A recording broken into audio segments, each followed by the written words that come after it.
Hello everyone, welcome back to Be Educate channel, and here I am to solve your all your queries related to the strategy and planning of study and the time, how much time you need to devote for law CLAT examination. जैसे कि आप सभी जानते हैं अभी कुछ ही दिनों की बात है और 1 दिसंबर को जो है आपका एग्जाम कंडक्ट होने वाला है। ये जो वीडियो है वो ना सिर्फ एक्चुअली लॉ वालों के लिए है, लॉ स्टूडेंट्स के लिए, बल्कि वो सारे स्टूडेंट्स के लिए है जो स्ट्रेटेजी प्लान करना चाहते हैं, प्रॉपरली स्टडी को टाइम देना चाहते हैं and actually they wanted to get success at a high level, ताकि उनको जो है वो अच्छे कॉलेजेस में एडमिशन मिल सके। सो यस, ये जो वीडियो है वो आप पूरा देखिएगा। It will be very very important for all of you those who are giving their competitive exams. सबसे पहले हम बात करेंगे सब्जेक्ट प्लानिंग की। बहुत ज़रूरी है इस बारे में बात करना, बिकॉज आप में से बहुत लोग ऐसे हैं जिन्हें नहीं पता है कि एक्चुअली पढ़ा कैसे जाता है। आई नो कि many of you are taking each subject on daily basis, right. Suppose आज मैंने अगर इंग्लिश ले लिया तो अगले दिन मैं लॉजिक रीजनिंग लूंगी या उसके अगले दिन मैं लीगल रीजनिंग लूंगी। तो see let me tell you, अगर ये आपके स्टडी का पैटर्न है and this is the way you are studying, then this is not a proper way to study. ठीक है, सबसे पहले आपको ये ध्यान में रखना है कि अगर आप हर दिन अलग अलग सब्जेक्ट ले रहे हैं तो अभी ही इस चीज पे आप रोक लगा दीजिए, because this is not the proper way to study. ऐसे करके आप कुछ भी नहीं कर पाएंगे। Okay, let me tell you for an example, अगर आज मैंने इंग्लिश लिया, कल अगर मैं लॉजिक लूंगी और तीसरे दिन अगर मैं लीगल या जीके लूंगी, तो मेरा जो 4th डे पे अगर मैं वापस इंग्लिश लेती हूँ या 5th डे पे if I take again English, then I can not able to recall जो भी मैंने पढ़ा था। क्यों? क्योंकि मैं एक दिन में एक पर्टिकुलर सब्जेक्ट को उतना अच्छे से टाइम नहीं दे पाऊंगी शायद।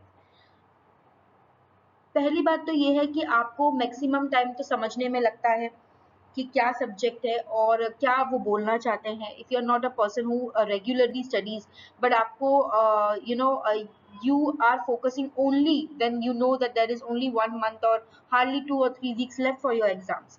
तो इस सिचुएशन में आपको, अगर हम बात कर लें कि एक हफ्ते में अगर आप वो सब्जेक्ट को 2 बार ही ले रहे हो, तो एक दिन में भी अगर आपने 2 मॉक सॉल्व किए तो इन अ पर्टिकुलर वीक कितने मॉक आप सॉल्व कर लोगे उस पर्टिकुलर सब्जेक्ट के लिए? 2 into 2 ले लीजिए, 4 हो गया, 4 मॉक्स।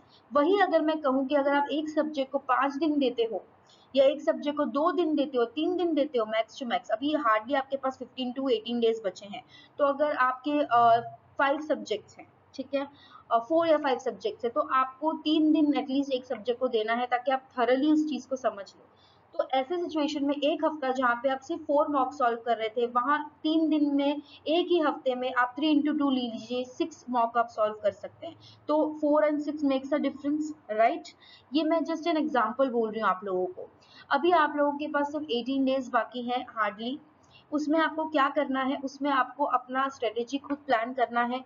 3 दिन दे दीजिए अपने आप को एक सब्जेक्ट को, ठीक है। 5 सब्जेक्ट है तो 3 3 दिन में खत्म कीजिए। कितना दिन लगेंगे आपको वो खत्म करने में? 15 डेज लगेंगे, राइट।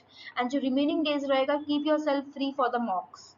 उसमें आप अपना जो पेपर है उसका रिवाइज करते जाइए, रिविजन करते जाइए। इस तरह से this is the proper way to study. Do not take each subject daily, it will give you nothing। You need to devote at least 3 or 5 days for each particular subject to understand, ठीक है। Moving on the next topic, that is old mock papers, यानी कि 10 साल पुराने papers. 10 years old papers ही आप लोगों को solve करने हैं, उससे ज्यादा आपको कुछ नहीं करना है, क्योंकि 95% जो है वो एग्जाम में 10 years ओल्ड पुराने क्वेश्चन पेपर्स में से ही पूछा जाता है। अब इसका मतलब ये नहीं है कि आप सॉफ्ट कॉपी से पढ़ो। मोबाइल से आप मत पढ़िए, because it will distract you in some or the other way. Like for an example, if you are seeing from your mobile anything, any papers or anything as such, but अचानक किसी का message ऊपर से popup होता है, then क्या होता है? डिस्ट्रैक्शन हो जाता है। तो to avoid such distraction, it is a better way to opt for a hard copy. Hard copy ले लीजिए, ठीक है। एंड उसमें सिर्फ हार्ड कॉपी लेके बैठना नहीं है आपको। सपोज अगर आज मैं इंग्लिश सॉल्व करूंगी तो मैं 10 years ओल्ड पुराने इंग्लिश पेपर्स को सेग्रीगेट करूंगी, एंड जो 2 बार से ज्यादा बार रिपीट हुआ है उसको मैं सबसे पहले प्रेफरेंस दूंगी एंड या दूंगा एंड उसको मैं कंप्लीट करूंगा, ऐसा आपको सोचना है, ठीक है। आपको एक पेपर पे अपना टाइम इन्वेस्ट करना है, सारे मॉक इकट्ठे सॉल्व मत कीजिए स्टार्टिंग में, if you are very new to it. अभी आप लोगों के पास काफी कम समय है, तो मैं आपको कुछ और एडवाइस नहीं दे सकती हूँ। I can only give you advice कि आप 3-3 दिन दीजिए एक एक सब्जेक्ट को, एंड 3 दिन सपोज 5 पेपर्स भी आप सॉल्व कर लेते हो एक दिन में, या ज्यादा ना सही तो 3-4 भी कर लेते हो, तो बहुत फर्क पड़ जाएगा। 3 दिन में आप 12 मॉक सॉल्व कर लोगे एक सब्जेक्ट को लेके। इस तरह से आपकी सब्जेक्ट की जो पावर होगी वो ज्यादा अच्छे से हो पाएगी। ऑलराइट, फोकस भी बहुत जरूरी है, फोकस भी आपको होना बहुत जरूरी है जो भी आप सब्जेक्ट लेके बैठ रहे हो। सो ऐसे सिचुएशन में I will tell you that 3 ऐसे सब्जेक्ट्स हैं जिसमें आपको ज्यादा वेटेज है स्कोर करने की। पहला है English, second is logic reasoning, ठीक है, उसमें आप बहुत अच्छे से स्कोर कर सकते हैं। तीसरा है लीगल। यस, लीगल में जो आप दे रहे हो, लीगल का जो एप्टीट्यूड होता है, जो प्रिंसिपल फैक्ट्स एंड जो सिचुएशनल क्वेश्चन होते हैं, these are the 3 proper subject जहाँ पे आप चाहो तो मैक्सिमम मार्क्स स्कोर कर सकते हो।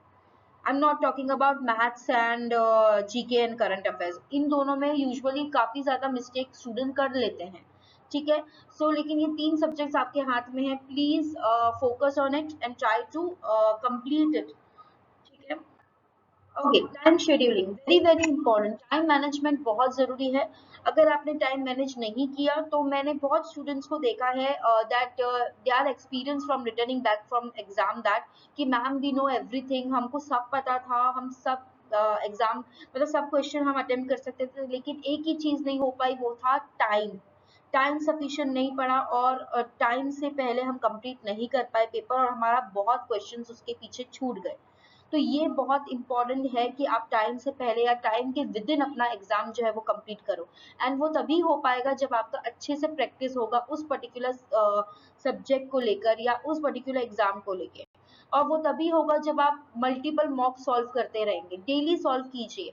If you had join any classes, then do not feel कि क्लासेस ज्वाइन करना ही इनफ होता है। घर पे भी आपको अपने आप को 2 घंटा एटलीस्ट देना है, अगर आप एग्जाम को अच्छे से क्लियर करना चाहते हैं तो।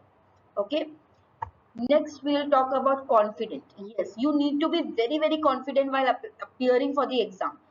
कॉन्फिडेंस नहीं रहेगा, प्रॉपर स्लीप नहीं होगा, स्ट्रेस होगा, तो आप आता हुआ एग्जाम भी नहीं दे पाएंगे, you will become blank. And हम सबको पता है कि जब हम ब्लैंक होते हैं तो पिछले आगे के 1 घंटे तक आपको कुछ भी नहीं याद रहेगा, और आप 1 घंटे के रिमेनिंग पेपर में क्या ही लिख पाओगे एंड कितना मार्क्स स्कोर कर पाओगे।